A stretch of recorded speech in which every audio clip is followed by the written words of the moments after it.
the prosecution respectfully moves for the reading of the 4 articles of impeachment and the entry of the corresponding answer or plea for each article of impeachment, Your Honor. Your Honor, this is consistent to the Senate rules on impeachment. Round 1.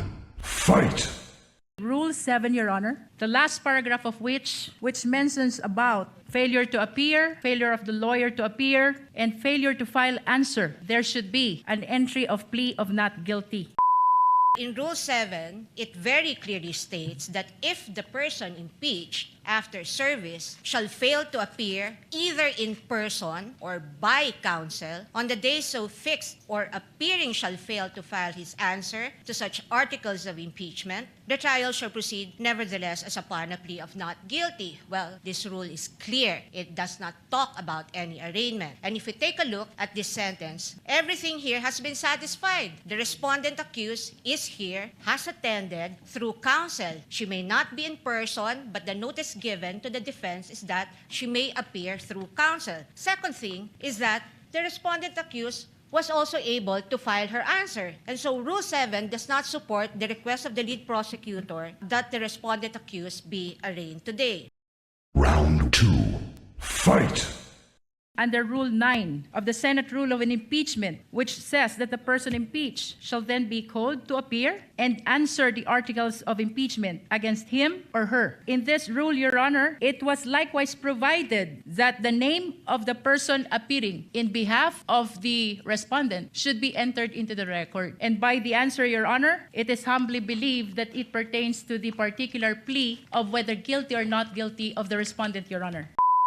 On the matter of Article 9, counsel also say that the person impeached shall then be called to appear and answer the articles of impeachment against him or her. And if he or she appears, or any person for him or her, the appearance shall be recorded, stating particularly if by himself or by agent or counsel, naming the person appearing in the capacity in which or he appears. If he or she does not appear, either personally or by agent or counsel, the same shall be recorded. And for all intents and purposes, respondent is present today through counsel. There is also nothing in Rule 9 that requires the reading of a 23-page articles of impeachment, which will be a waste of judicial time.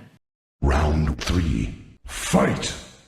Under Rule 21, Your Honor, the trial of all the articles of impeachment shall be completed before the senators vote on the final question of whether or not the impeachment is sustained. It is gleaned from these rules, Your Honor, that the senators will be voting on a per-article basis, Your Honor. And that is why it is the humble submission of the prosecution that there should be reading of the article and entry of the particular plea per article, Your Honor.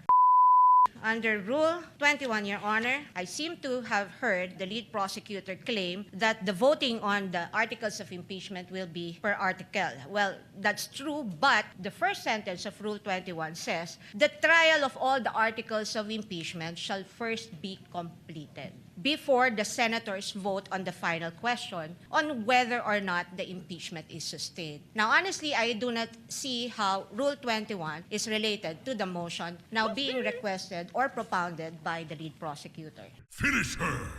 The arguments of the parties are duly noted. Chair will now make its ruling. The articles of impeachment were deemed read and spread into the records when it was referred by the Senate to the Committee on Justice for the proper issuance of summons. And a plea of not guilty will only be entered in accordance with our rules in behalf of the Vice President if she does not file an answer. But in this case, she has filed an answer and in fact has appeared through counsel. Insofar as the reading of the articles of impeachment is concerned, it will be done at the final resolution of this case when it is put to a vote by the senator judges, where each article of impeachment will be read before a vote shall be taken thereon. For those reasons, the motion is denied.